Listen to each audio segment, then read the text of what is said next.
So when it comes to the legal process, when bridging below market value and the offer process, there's going to be a lot of questions around why you're picking the property up below market value. So as we mentioned in the first video of this module,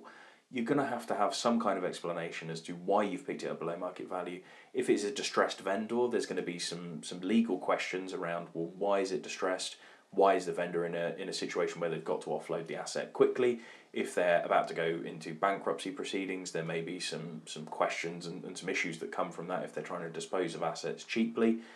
So there really needs to be some vigorous legal investigation into why sometimes distressed vendors are getting rid of assets cheaply. So just keep that in mind if you do have a true distressed vendor, that you need to kind of understand the circumstances as to why they're offloading these assets cheaply, because it may transpire that they're doing something that they shouldn't be, and obviously from that perspective the legal process may have to stop until such a point where actually they're sort of sorted out and able to carry on.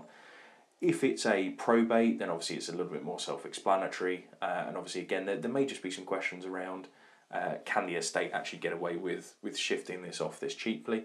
and so there'll be some questions around that as well. So just make sure when you're actually going to purchasing something below market value, you've got a full understanding of the history behind the property, why they might be trying to get rid of it cheaply, and actually if there's something a little bit funny about why they're getting rid of it cheaply, it may just be best to walk away, given that you may spend quite a bit of money on valuations and legals and everything else, only to find out that they've done something a bit funny